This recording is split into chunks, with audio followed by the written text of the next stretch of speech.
uono kabisa baada ya Ukawa kutoka na ajenda kwamba hawatoshiriki kupiga kura ya maoni. Jambo waliloliandaa wenzetu, wametayarisha vijana kutoka Tanganyika, tayari wapo katika makambi ya kijeshi, na hivi sasa wanaanza kutoa vitambulisho kwa suala hili, sababu wanajua Wazanzibari wakisusia watachukuliwa wale kama Wazanzibari kufanya hilo swala. Sasa kuna wanajeshi Wazanzibari wote walioko Tanganyika wako hapa Zanzibar sasa hivi, na wanapewa vitambulisho ambavyo kuwa hawana sifa ya kupewa vitambulisho kwa mujibu wa sheria ya tume uchaguzi. Cha kusikitisha, wamewachukua wanajeshi hao kuwaleta hapa Zanzibar ili waweze kuzichukua nafasi ambazo kwa sisi hatupewi za vitambulisho, wao wapewe ili waje waweze kupiga hiyo kura ya maoni. Ninachozungumza mimi kama raia, kama mwananchi, kama Mzanzibari, suala hilo hatutolisubiri. Kama ni mwanajeshi na sisi tumepitia jeshini, hatutokuruhusu hata siku moja kupiga kura hapa. Tutaandamana kama Misri mpaka kieleweke. Hao ndio mambo. Asante sana. Leo kabla kuwapa nafasi tumpe, ana swala dogo nataka kuuliza. Asante. Assalamu alaykum. Kwanza niombe radhi kwa mkutano nilikuwa napenda sana, lakini majukumu yameingiliana siku moja hii. Nasikia Sheikh Mohamed Yusuf kaondoka hapa, mimi nilikuwa huko nimeanza na naomba nizungumze alafu niondoke. Nataka niulize maswala kwa meza kubwa.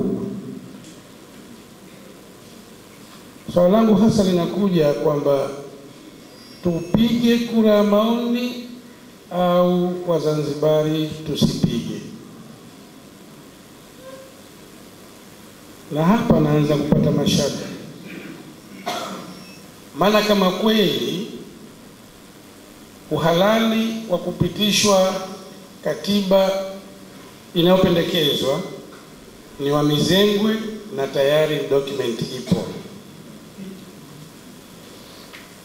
tukiwa hatukupiga kura ya maoni tukasema na kupendekeza au kuamua tunachokitaka ama tunaamini ndicho, sambamba na wakati huo tunazuia hizo forgery nyingine, wakipiga Wazanzibari hata 12,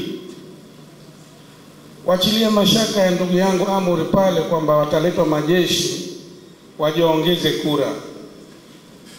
Inavyomijia mimi hesabu sasa, na ile kura ya maoni wanaopiga ITV kwa maswali wanaotoa, unajua ni wangapi wana respond kwenye yale? Hili ni watu 10 tu, lakini wanachukua asilimia ya watu 10 walio respond kwenye swali lao. Wanaweza kujiambia Wazanzibari walipiga kura ya maoni 20, sio? Lakini katika 20 waliopiga asilimia 50 imepatikana. Mimi kwa kweli sisemi kama tukapiga, hapana, lakini shida namna gani kugomea kwetu kura ya maoni kutasaidia hii katiba isipatikane. Nikipata jibu zuri ni namna gani, nitakuwa mmoja nitakayeshika bango tuseme kweli tusende. Lakini wacha hii ya Amuri, kwenye sheria ya kura ya maoni, bahati mbaya framing nimeshasahau, lakini bwana wangu atakuwa anafahamu pengine Dr. Lei, imeelezwa kwamba Wazanzibari na ndugu ya Edgar zungumza walioko bara watapiga kura kama Wazanzibari. Kuna wasiwasi iliyokuwa sijauamini lakini si ukatai, kwamba wakati wa uchaguzi kuu, hii ni uchaguzi mkuu tunaofanya mara zote, wanachukuliwa watu kutoka Temeke na sehemu nyingine kuja kupiga kura ndani ya majimbo ya Unguja hapa. Ushanifahamu? Na hiyo nikisema kwa sababu hata kule tunakokwenda bara kuna vijana wengine, kuna wakati fulani walikuwa hawajalipwa pesa walizoahidiwa, walikuja juu kwamba mmetupeleka huko tumefanya kazi hamjatulipa. Kwa hivyo ni uongo au wasiwasi wenye ukweli. Sasa kama hiyo inafaa inatumika, je, hii sheria ya kura ya maoni ambayo itaruhusu wanaoitwa Wazanzibari walioko bara wapige kura ya maoni. Wakenda walikusanya kwa Mwembe Yanga tu pale, wakapewa visanduku wapige kura. Si washaipitisha katiba? Tutafanya nini? Mimi ningeshauri wanaosema tusipige wabongoe bongo kuonesha ni namna gani katiba hii haitopita. Asanteni. Sasa niwape fursa watu wa mada wetu, Profesa Sharifu na ndugu Alisale, ili waweze kujibu pale ambapo wanahitaji jawabu, na pale ambapo kwamba ni uchangiaji tu watatueleza. Sijui nianze nani. Asante sana. Mimi hakuna maswali wengi na hiyo ndio tunataka vile kwamba si lazima kuuliza maswali, naweza kutoa maoni yenu na msimamo wenu, na hiyo hatuna tatizo. Hii ndio sehemu ya majadiliano. Kwa hivyo nyingi tunaona namna hiyo, lakini swala moja likuja, mama aliuliza hapa kwamba usifanye mikutano hapa mjini tu na tufanye mashamba. Lakini hapa tueleza ukweli mpaka sasa ilivyotokea. Sisi Baraza la Katiba tupoanza kazi yetu, tulitaka kwa maksudi tufanye mikutano hapa mjini, halafu tufanye mikutano katika kila wilaya, na halafu tuende mbele zaidi tupeleke watu vijana mpaka vijijini. Katika muhula wa kwanza tulipoanza pale tulifanikiwa, hasa kule Pemba. Katika muhula wa pili hapa Unguja tulikwamishwa, wale vijana hawakwenda vijijini wakakwamishwa. Muhula wa pili ilikuwa kule Pemba bado mnaendelea kupata mikutano mpaka wilaya. Hapa katika mawilaya tumeanza kuzuiliwa na polisi na regional commissioner na district commissioner wanatukwamisha, na mpaka mwisho kusema kweli safari hii tulipofika hapa tukaona tunakwamishwa kila pahali, mpaka katika mawilaya hatuwezi kwenda. Sasa hapo ndio inaonesha, inapunguza uhalali wa huu mchakato vile vile, kwamba kwa nini sisi tukwamishwe. Sasa safari hii tunaambiwa kwamba lazima tujiandikishe na tume ya uchaguzi ZEC. Kwa hivyo sasa kazi iko kwa ZEC. Wao sisi tutakwenda kuandika barua yetu kwamba sisi tunataka kushiriki katika mchakato huu wa kutoa maelezo, lakini sasa wao wahakikishe kwamba sisi tutapewa ruhusa kufanya mikutano kila pahali. Lakini hiyo demokrasi tunaongea sisi mara nyingi demokrasi ya mdomo tu, tukienda kule wale wakuu kule wanatukwamisha. Kwa hivyo hiyo nafikiri maksudi ninasema wazi hapa ijulikane kwamba tunapata tatizo. Ndio maana tumepanga hapa mkutano na Pemba, lakini hatukujua kama tutaweza kwenda mbele. Sasa maswali mengine mengi, mimi kwa ujumla nataka niseme watu na mimi nakubaliana watu wanaweza kutoa mawazo yao, lakini mimi nafikiri sasa hivi mwanzoni, sasa hivi huu ndio mchakato wa miezi miwili ya kueleza hiyo katiba hiyo inapendekezwa, na watu waweze kuifahamu kwa nini haitufai kuingia humu ndani katika hiyo katiba. Kwa hivyo nafikiri mimi swala la waamuzi wetu, tutakwenda kupiga kura, hatuendi kupiga kura, ile yote tuwaje hiyo mwezi wa mwisho April, pale ndo tunaanza kuchukua uamuzi. Sasa hivi tushughulikie zaidi kuifahamu hiyo, ili mtu yote akitoka hapa akienda kuonana na mtoto mwingine anamwambia mimi sitopiga kura, haiwezi kumweleza kwa nini, kwa sababu ile ndio itamsomesha. Ni rahisi mwalimu kumwambia mtoto usifanye hivyo, hatofanya, lakini hafahamu kwa nini hafanyi. Sasa hivi nataka tuelezane kwa nini katiba hii haitufai kwa mambo yote, na sasa hapo ndio nataka kuibia kidogo, na mtaniruhusu mambo mawili matatu nilikuwa niliandika mule ndani, lakini sasa nataka kurukia nimekosea. Nitaka kusema mambo muhimu vile vile kwa nini katiba hii sasa ni mbaya zaidi. Kitu muhimu moja katika rasimu ilikuwa tume huru ya uchaguzi, kwa sababu sisi tumelalamika muda mrefu sana kwamba tume yetu sio huru na kila wakati inatokea matatizo.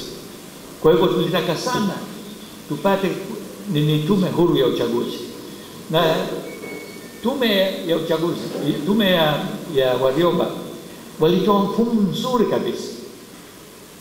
Wamesema kwamba tuwe na kamati ya uteuzi ya wale makamishnas wa tume ya uchaguzi. Sasa hapo ndo inaanza vipi itakuwa huru. Wamesema kwamba hiyo kamati ya uteuzi itapendekeza majina kwa rais, wao wenyewe wawe wasafi toka kwanza. Kwa hivyo wao walipendekeza kwamba members wa tume hiyo wawe watu 6 katika mfumo wa serikali 3, majaji wakuu 3 wawe members wa kamati ile ya uteuzi, na hao walitakiwa katika hiyo rasimu kwamba wasiwe wamekamata nafasi kuu ya chama katika miaka 5 iliyopita. Kwa hivyo hao watu sio kwamba ni majaji tu, lakini wasiwe karibu sana na vyama. Kwa hivyo hiyo inaosafisha kidogo, lakini alafu akaendelea wawe maspika wa serikali hizi 3, lakini kwa sharti vile vile kwamba hao maspika wasiwe members wa vyama katika miaka 5 iliyopita. Sasa ushapata watu 6 kama wale, wao ndio wanapendekeza majina na wameshasafishwa hiyo, kwa sababu wameambiwa wasiwe wameplay role kubwa katika vyama. Hiyo ndio inaipa sifa ile ya kupendekeza majina iliyokuwa watu wanaaminika. Hii katiba inopendekezwa imesema wamewachia ile mfumo iliyopendekezwa kwamba wawe majaji 3, 2 sasa, na wawe speakers. Lakini speakers wao sio huru tena kama ilivyotakiwa katika ile rasimu, kwa sababu speaker anatoka kwenye chama iliyoshinda katika uchaguzi. Kwa hivyo yeye tayari ni mwanasiasa na alichaguliwa na wale wabunge. Na pili, sheria ya CCM sasa hivi, katiba ya CCM inasema kwamba speakers wote wawili automatically members wa Central Committee ya CCM. Sasa hiyo ndio inaondosha sura nzima kabisa kwamba hawa speakers wenyewe ni members wa Central Committee. Uhuru ipo wapi? Hiyo tume huru itatokea wapi? Haiwezi kutokea. Sasa hiyo vile vile ni tusione kwamba wamefuata ile mfumo tu, lakini mfumo haina ile shakili kwa muhimu. Kitu cha pili nilitaka nieleze, alisema na Ali Saleh kwamba mara nyingi wanawake walemavu wanaambiwa nyinyi mmepata hii katika tume, kwa hivyo furahieni na pigeni kura. Lakini hebu tutizame swala la walemavu, na hiyo ndio mara nyingi ndio tunadanganya. Katika rasimu ya tume walipendekeza wao katika bunge la muungano ya watu 75 ndani yao watakuwa walemavu, wawakilishi wa walemavu 5. Sasa fanya hesabu kwa haraka 7 katika 75 maana yake ni 7%. 7% watakuwa walemavu. Katika nchi nafikiri tunaambiwa watu wenye ulemavu ni 10% kama 10 labda. Kwa hivyo hapo 7. Pengine tunaweza kusema tudai zaidi wafika hata hiyo 10, lakini 7 hapo tunayo. Hiyo bunge inopendekezwa, hiyo katiba inopendekezwa imebakisha wale 5 walemavu. Lakini katika bunge ya watu 390, fanya hesabu hapo 1%.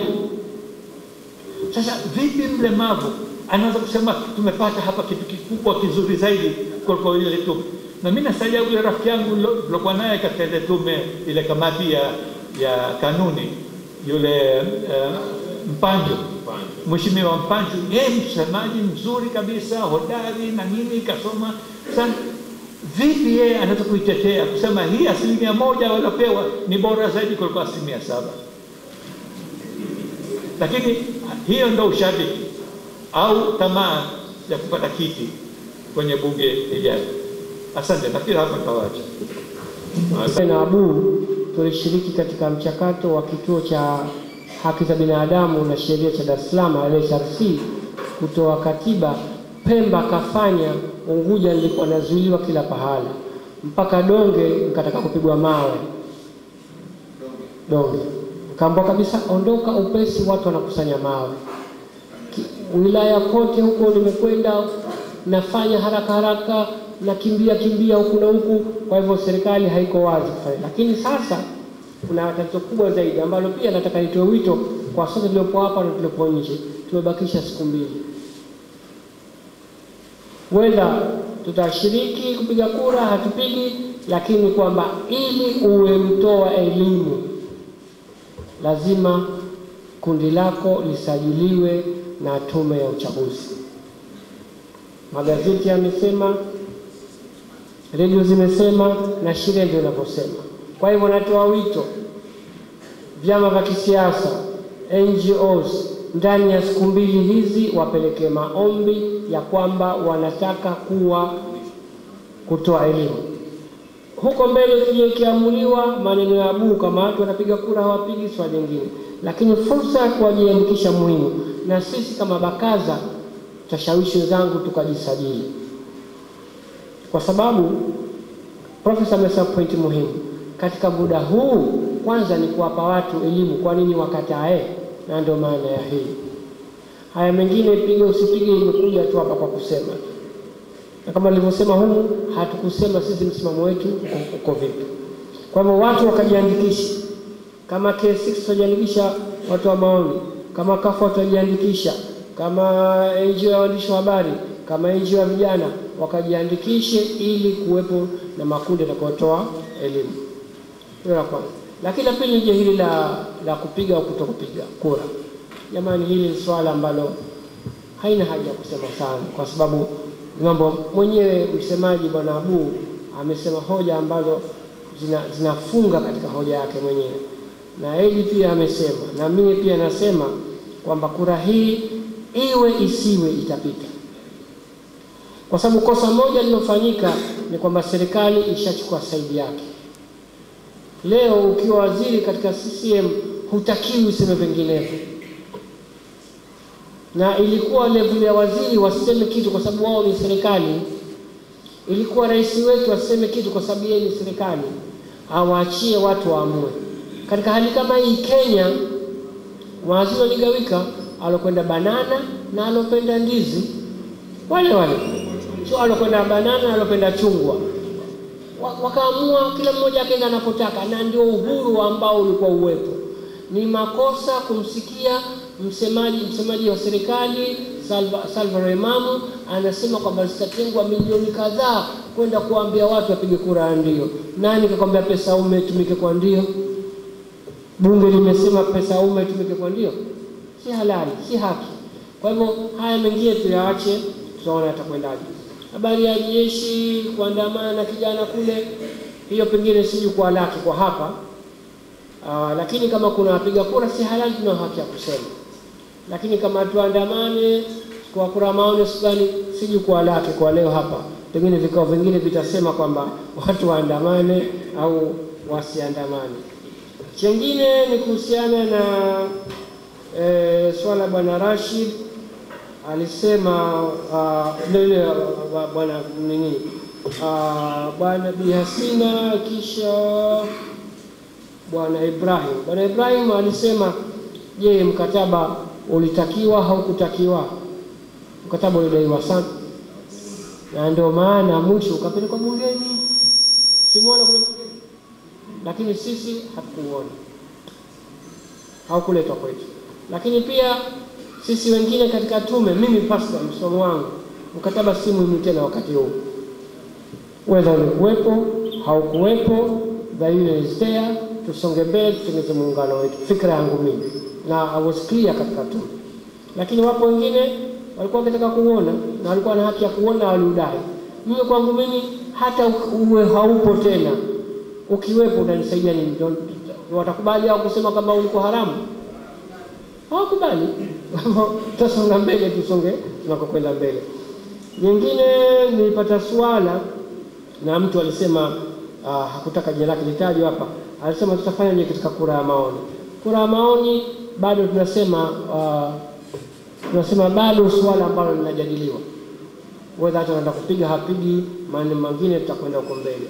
Halafu mwanafunzi wa IPA anasema yeye kaungana na Edi kwa mawazo kwamba njia nzuri, kama serikali haina maslahi yenu iondosheni. Pengine si jukwaa lake leo hapa, lakini kama mnaona serikali mtaka kuiondosha, fahuwa al-muradi, una uhuru wa kufanya hivyo. Chengine ni kuhusiana na Mohamed Nur. Mohamed Nur alisema masuala mawili. Kwanza kuhusu sheria, kwa nini watu wetu hawakusikia wakisema? Hata mimi najiuliza.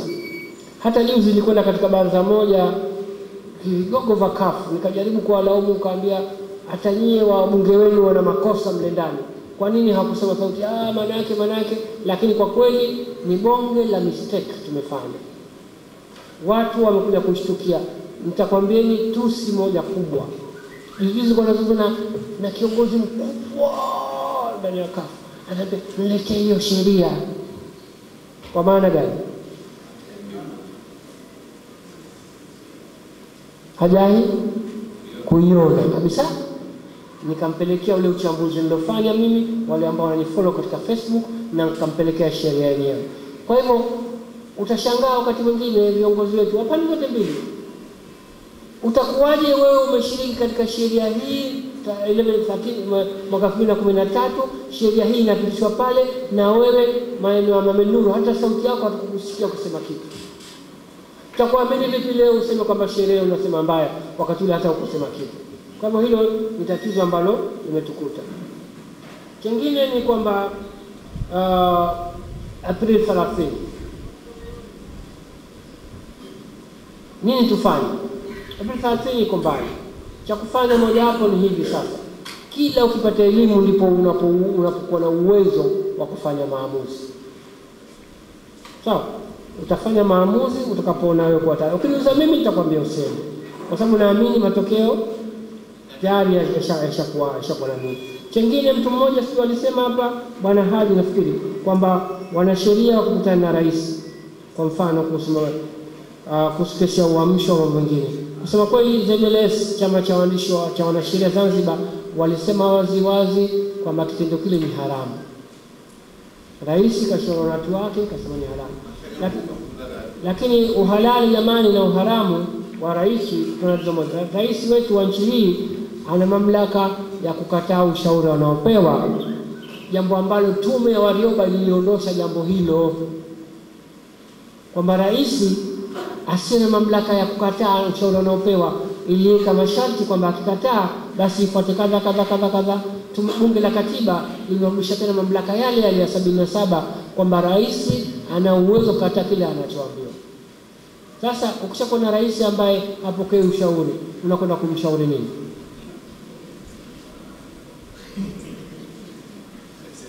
Rais ambaye huna uwezo wa kumlazimisha, tangu hapo rais na mamlaka, unakwenda kumshauri nini? Lakini imewekwa angalau katika level ya mawaziri katika tume ya Warioba iliweka, basi angalau rais aseme kitu gani anachofanya. Sawa na ile power ambayo alikuwa nayo rais ya kuvunja bunge kwa sababu kukataa kupitisha bajeti, na kuvunja bunge kwa sababu kukataa kupitisha muswada. Tume ya Warioba ilifanyia treatment kwamba mtu mmoja arudishe nchi nzima katika mchakato wa uchaguzi, au mtu mmoja aweke rehani wajumbe wa bunge 390 kwa kuwa wamekataa sheria. Hii si halali. Ikasema kwamba ukipelekwa muswada, ukaenda kwenye bunge, ukirudi kwa rais, ukirudi tena rais akataa, sheria halali. Sio avunje bunge. Demokrasi hapo haileti akili. Demokrasi ya mtu mmoja ambao wanawakilisha watu wote, na demokrasi ya watu wote wa nchi ambao kura zao ni nyingi kuliko za rais, iweze kuamua kwamba rais anaweza kuvunja bunge. Kwa hivyo haya ndio mambo ambayo tume inasema, au sisi tunasema kwamba yamevumishwa baada ya kupeleka mbele. Kwa ufupi mimi nafikiri watu wengi nakubaliana nao, lakini cha mwisho nataka nimjibu Omar. Sio kama yuko hapa. Alisema nani wa kututoa hapa? ni mimi, ni wewe na ni yeye. Kuna njia mbili. Mojawapo ni wewe kusema na kusema mpaka yaje mabadiliko, lakini ya pili ni mwisho wa Oktoba na dubui ndani. Anaambiwa hapa, kwa nini msimulie maandamano ya wananchi kukataa na kuipinga rasimu inayopendekezwa? Tutashirikiana na sheria wa Zanzibar ambao wanapinga rasimu. Anasema baada ya maandamano, mimi wakati wote na Afrika watu kutoa sauti yao, lakini katika kufanya maandamano wanasema maandamano ya nani, sina kenge huingia sijui. Lakini je, jamani, utapewa kibali cha kufanya maandamano ya aina hiyo? Lakini hata ukipewa, je, hakuna njia nyingine za kutoa sauti yako? Kama option ipo, hakuna haja ya kufanya maandamano, hakuna haja. Lakini maandamano ni sheria ya nchi na ni halali, lakini ufuate taratibu. Kama wapo wanaotaka kufanya maandamano, taunga mkono wa kufuata taratibu. Kama maandamano hayafanyiki, kuna haja ya kupigana, kwa sababu bado utakuwa na sauti yako. Na ndio maana wengine wanafikiri kunyamaza ni option mbaya. Kunyamaza ni option moja nzuri sana, lakini utaitumiaje? Utanyamaza baada ya kusema au utanyamaza mwanzo mpaka mwisho utakataa? Hapa ndio inakuja ile kutopiga kura. Ikiwa umenyamaza kimya halafu kwenda kupiga kura, kura yako ilipeperuka, inapeperuka kabisa, haina maana yote. Lakini kwa umesema sitokwenda kupiga kura, halafu kupiga kura, kura yako ina thamani zaidi ya thamani ya dhahabu, kwa sababu ulisema uhendi, na kwa hivyo kura yako haisabiwi. Hata kama kura nyingine zikisabiwa, itajulikana kama wewe kwenda na sauti yako umeitoa. Sasa uamuzi unakuwa wako wewe. Unyamaze kimya, usiwe counted, lakini ukisema na hukupiga, mimi naamini kura yako inahesabiwa. Asante.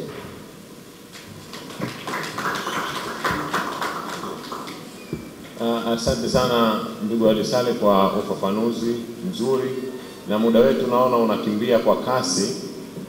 Tunashauriana na watu wa mada, tumepanga manake kufika wakati wa dhuhuri iwe almost tumemaliza mjadala wetu ili tuweze kwenda kusali, lakini naona kulikuwa na mikono bado inataka kuchangia. Tukashauriana na profesa na nini, tukasema kama kuna watu wawili angalau watatu tumalizie, tuwape nafasi ili tuhitimishe mjadala wetu kwa leo, tusubiri fursa nyingine.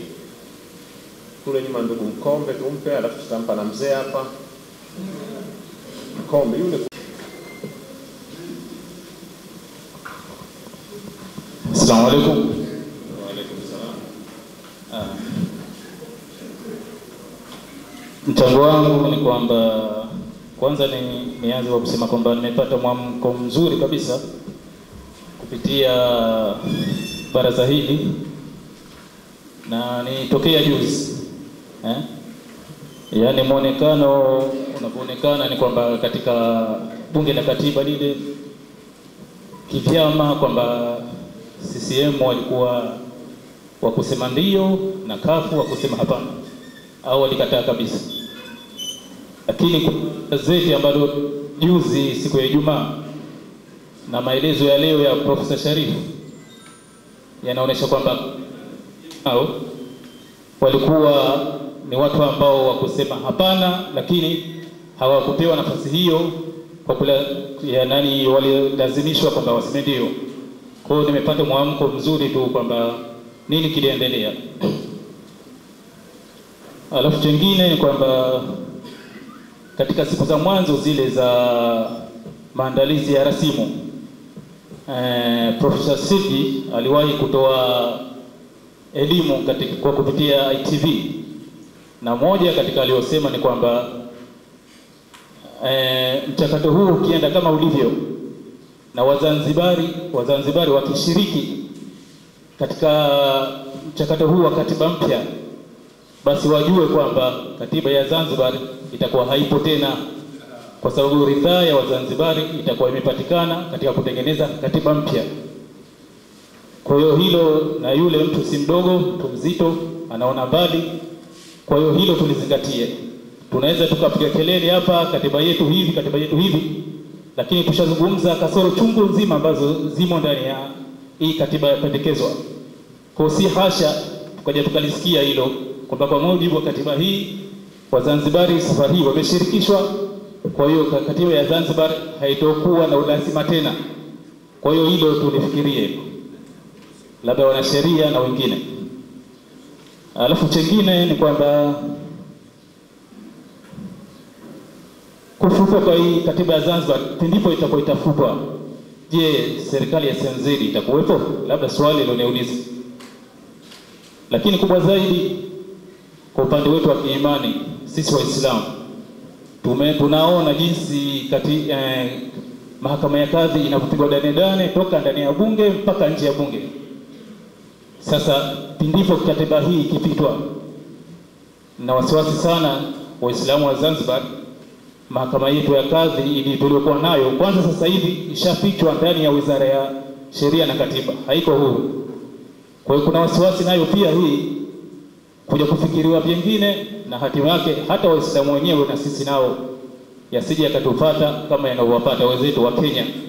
Kwa hiyo vile vile tusitizame siasa tu, lakini tuitizame na dini yetu. Je, dini yetu itakuwa katika hali gani ndani ya mfumo huu utakaokuja? Asante sana. Asante sana. Mwenyekiti, mimi niungane na mwenzangu aliyetangulia kwa kumbukumbu. Jina. Naitwa Amir Hamza Amir. Mimi niungane na wenzangu waliotangulia kusema hapa na katika nyanja mbalimbali, lakini katika maoni mbalimbali ambayo yametolewa kidogo nimeguswa na mahali au maeneo fulani. Sijui unaweza kunisaidia vipi jua hili, au sisi kama Wazanzibari sijui tutatazama katika mtazamo upi. Ila kwanza nafikiri hivyo ndani ya uwezo wenu. Nimegusia elimu hii ambayo imetolewa. Kila mmoja wetu ambaye amefika hapa basi iwe imejikubalisha ukisoma kitabu, ukifahamu na kuanza kuisambaza elimu kwa wengine kule mitaani. Hii ni hatua moja nzuri, lakini swali langu liko katika hili. Swali langu liko hapa.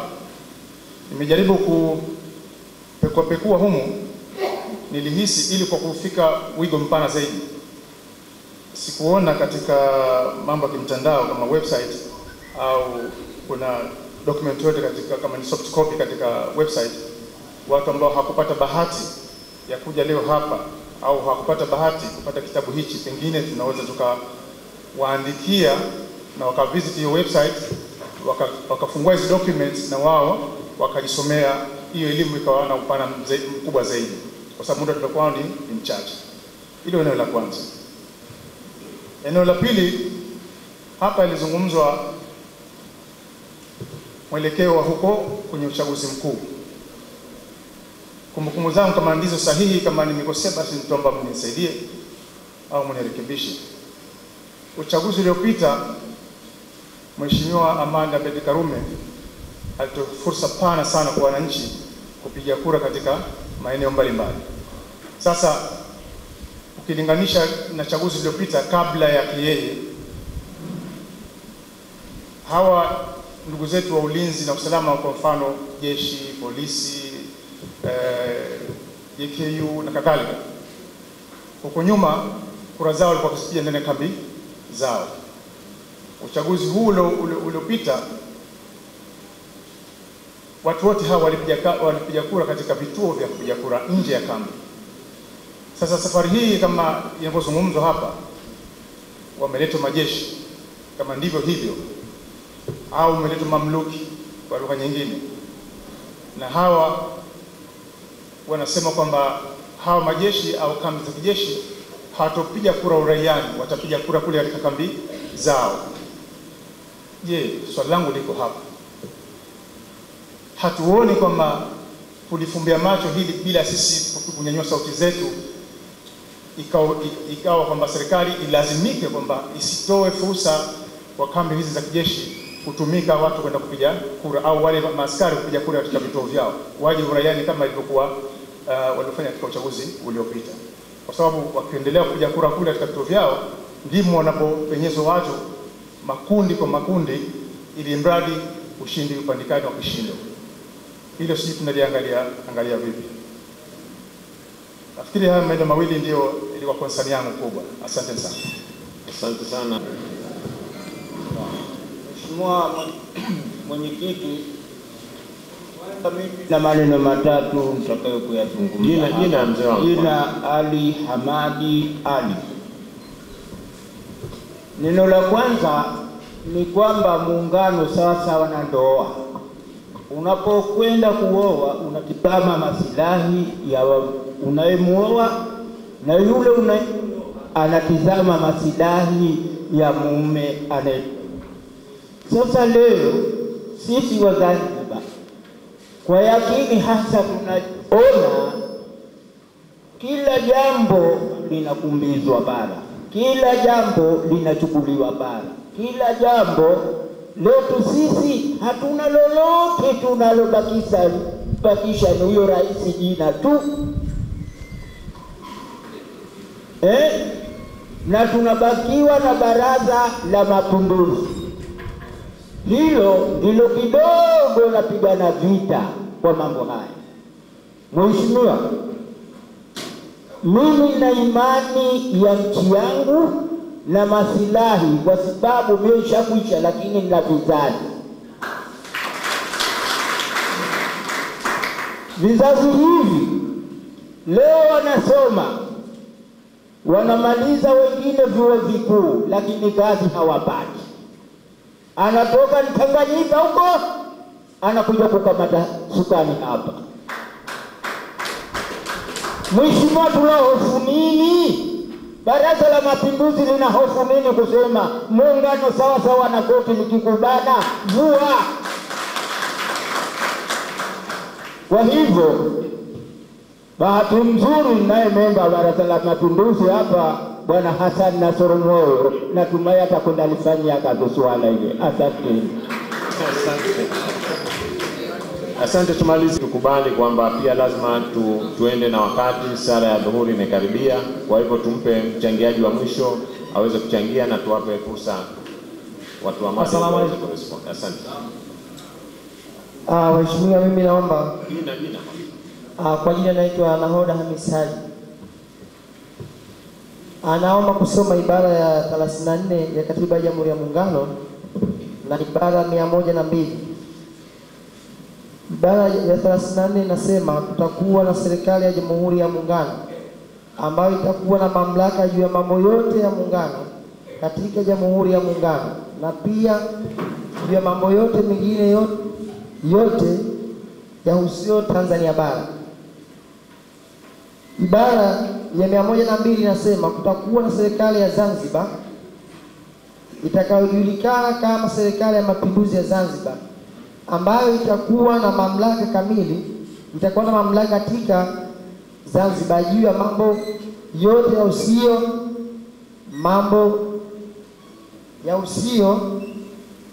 mambo ya muungano kwa mujibu wa masharti ya katiba hii.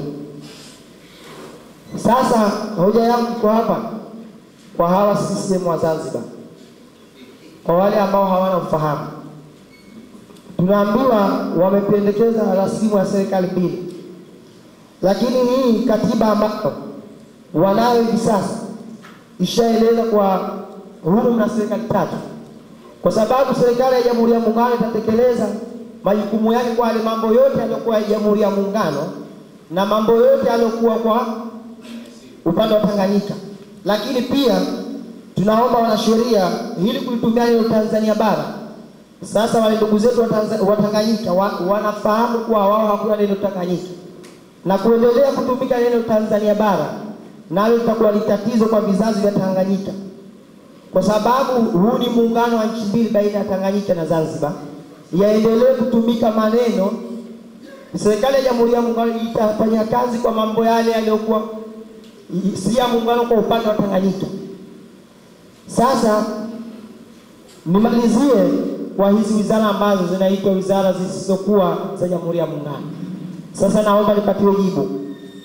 Je, kwa hii mfano wizara ya afya ambayo inaitwa wizara ya muungano, lakini miongoni mwa orodha ya mambo ya muungano swala la afya si muungano, na wanaendelea kutumia wanaendelea kumtumia waziri wa Jamhuri ya Muungano kuwa ni waziri wa muungano kwa waziri wa afya. Je, ni halali kutumia lugha hii? Asante sana ndugu. Tutaomba niwaombe watu wa mada wetu watumie muda mchache waweze kujibu pale ambapo wanahitaji kujibiwa, na hatimaye tumalizie kongamano letu na tuweze kurudi nyumbani kabla muda wa sala ya dhuhuri haujatoka au haujaingia. Adhana hiyo tayari. Mambo mawili tu.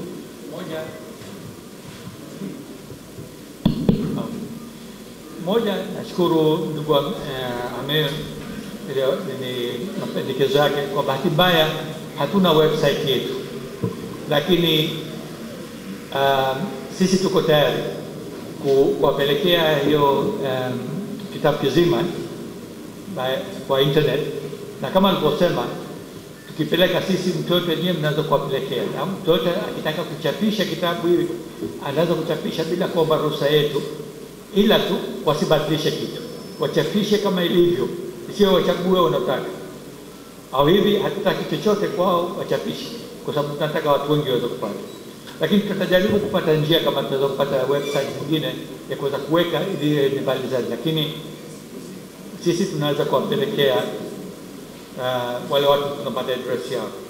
Lakini swala la pili hii alotajwa Profesa Shivji, kusema kweli Profesa Shivji ni rafiki yangu karibu sana, nafanya kazi naye muda mrefu sana, lakini kusema kweli, kusema kwamba kushiriki katika mchakato wa kuandika katiba mpya ni kuifuta katiba ya Zanzibar, mimi mwenyewe nimeshinda kufahamu, na mimi nimesomea mambo hayo kwa muda mrefu sana. Kusema kweli sifahamu, kwa sababu kushiriki mule ndani kuandika katiba ilikuwa bora zaidi, ingetusaidia sisi.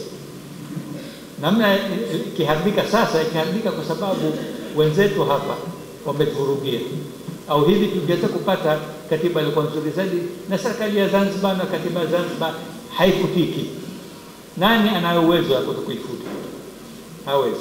Kwa hivyo mimi nasema kwamba tusibabaishe. Mimi labda nahisi tu kwamba kwa sababu Profesa Shivji alitaka serikali mbili, mfumo wa serikali mbili ibakie, ameona kupungua discussion ya katiba mpya inaweza kuleta serikali tatu, na alikuwa haitaki wakati ule. Nafikiri ndio hiyo, lakini sitaki kumsemea zaidi ya hapo. Mimi nahisi kwamba ilikuwa sawa tushiriki, lakini sasa tumevurugiwa na tutazame njia kutafuta kutoka nje. Asante sana. Dakika chache. Asante. Dakika chache. Kwanza watu hawakuwa wengi. Namshukuru Bwana Mkombe, lakini kama alivyosema Profesa hapa, katiba ya Zanzibar wenye uwezo wa kuifuta sisi wenyewe. Lakini pili ni kwamba ikipita katiba hii, basi kuna hatari ya mamlaka ya Zanzibar kufutika, sio katiba. Mamlaka yatafutwa kwa sababu itakuwa imechukuliwa kwenye muungano, tutakuwa na katiba ambayo ni gamba tupu, si katiba kitu. Lakini kuifuta kwa maana ya katiba ni sisi wenyewe ndio ambao tunaweza kuifuta. Kingine ni kuhusiana na Bwana Amir Hamza, kama alivyosema Profesa hapa, hata hapa ikuwa mtu yoyote yule anayejua kuna mtandao wowote ule ambao unaweza kuhost hii, tutampa soft copy aweze kuhost katika mtandao, ili katiba hii, mapendekezo haya yaweze kusoma kwa wengi na wengi. Ikiwa mtu yoyote anaweza kuchapisha, basi kama alivyosema Profesa, achapishe, asiuze na asibadilishe maneno yaliyomo ndani. Yoyote yule ambaye anaweza kufanya hivyo atuambie hivi sasa, kwa sababu bado sisi kama baraza tumechapisha idadi kama 5,000. Baada ya mkutano huu kutakuwa na mkutano mwingine Pemba wiki ijayo, tutasambaza. lakini pia tutazipeleka kwenye taasisi, lakini kwa maana ya umma 1500 ni kidogo sana, kwa maana ya kutaka kama watu kweli waelewe. Kwa hivyo kama kuna watu wajitokeza kuchapisha, thamani yake labda kuchapisha kwa wingi 1700. Kwa hivyo kila kitabu ni chini ya shilingi 2000 kukichapisha. Ukitoa photocopy itakuzaidi zaidi ya shilingi 20,000, lakini kuchapisha kiwandani ni chini ya 2000 kitabu kimoja. Kingine ni kuhusiana na anasema kaka pale nahoda alikuwa akijaribu kueleza kwamba serikali ya tatu ipo hivi sasa, lakini hukwenda mbali katika kipengele cha 34. Kipengele cha 34 kinasema rais wa Tanzania atasimamia mambo ya Tanzania bara na mambo ya muungano cha tatu. Lakini ukienda katika kipengele cha 64 kinachotunga katiba, kinachotunga sheria, kinasema bunge itatunga sheria za muungano na pia sheria za uhusu Tanzania bara. Kwa hivyo wale ambao wanasema tume wamefanya uchimvi kwa kuleta serikali tatu, uchimvi upo hivi sasa ndani ya katiba yetu, inaonyesha kwamba bunge litatunga sheria za bara na sheria za muungano. Rais wa muungano atasimamia Tanzania bara na muungano ipo hivi sasa. Hasa kama unakataa kwamba ile serikali inasomea mambo yanasomea ya bara, si serikali, kama unakataa mipango ya maendeleo ya bara si ya serikali, kama unakataa 90% ya sheria zinazotungwa na bunge ni za Tanzania bara ambapo ni serikali, kama unakataa waziri mkuu hana mamlaka isipokuwa kusomea bara na serikali ya bara, sasa mimi sikuelewi vipi? Na ndio hali kadhalika nahoda mpaka leo katika akili ya kawaida ambayo haitaki rocket science, itakuwaje wewe mwenyewe ujidanganye kama waziri wa afya anaitwa muungano, waziri wa muungano, wakati unajua kule kuna wake na hapa kuna wake? Hivi hatujui kama waziri wa barabara Magufuli hana hata mradi mmoja hapa wa barabara? Hivi hatujui wizara ya afya ya bara imejenga lini dispensary hata moja au kuleta dawa hapa Zanzibar? Kwa hivyo kama haileti Zanzibar, si inaeleka kule bara. Kwa hivyo kwa bara si kwa serikali yake. Sasa hichi ndio mimi nashangaa, tumeendelea kujidanganya kwa miaka yote na bado hata baada ya kuzinduliwa tumeendelea kujidanganya. Na la mwisho ni kuhusiana na sheria ya kura ya maoni. Watu wasichanganye vitu viwili. Kwanza wasichanganye kura ya maoni ya Zanzibar na kura ya maoni ya muungano. Kura ya maoni ya Zanzibar imo ndani ya mamlaka yetu sisi kwa njia mbili. Ikiwa wawakilishi wataona kuna haja ya kufanya kura ya maoni, au ikiwa rais ataona kuna haja ya kura ya maoni, anaipeleka kwenye baraza la baraza la wawakilishi, linapitisha swala na kuja kwa wananchi. Na kule kwenye baraza la wawakilishi lazima ipatikane idadi fulani ya ridhaa ili ndio ende kwa wananchi. Huko wananchi ni 50%. Kule lazima ipatikane 2/3 ya wenyewe kwa wenyewe wakubaliane kwanza. Sasa tumepata fursa hiyo ya kutumia kura ya maoni yetu, hatukuitumia. Mimi watu wa Mji Mkongwe watajua kwamba nilikusanya majina ya watu tupige kura ya maoni kusema kwamba kwanza tuulize kuhusu muungano. Na ndio mimi katika watu ambao nimeshangaa kwa nini nimekuwa katika tume ya Warioba, mimi nashangaa. Kwa sababu muda wangu wote nimekuwa nikizungumza mambo against muungano. Tulikusanya majina, tukawapelekea wawakilishi na bunge wetu wapeleke kule, na tukawashawishi majimbo mengine wapeleke, wakapeleka. Lakini baraza letu la wawakilishi likagoa. Mnamkumbuka spika alisema nini? Mnamkumbuka tunawatengeneza watu wakaenda wakaandamana kina Rashid. Mshasahau jamani? Kutaka kwanza tuulizwe. Na mimi nilikuwa ndio njia yangu kwanza tuulizwe tunataka kitu gani, alafu ndio ufanyike muungano. Sasa hiyo ni mamlaka ya Zanzibar na tunayo, lakini tunayaogopa kuyatumia. Kwenye sheria ya Tanzania, ile sheria imetungwa kwenye muungano. Ili sheria yote ya muungano iwe halali kwa mujibu wa kipengele cha 132 cha katiba ya Zanzibar, lazima sheria ile ipelekwe kwenda kuridhiwa kwenye baraza la wawakilishi. Hii haipiti kwenye cabinet kiulazima, wala haipiti kwenye kwenye baraza la wawakilishi kwa maana ya kupigwa kura. Inavyotakiwa ipelekwe pale ijadiliwe. Kwa kumbukumbu zangu, sheria ambazo zilishwa pale mpaka sasa, labda leo tunaonyesha sababu kwa pale, ni sheria ya Tume Warioba, sheria ya haki za binadamu na sheria ya habari kuu.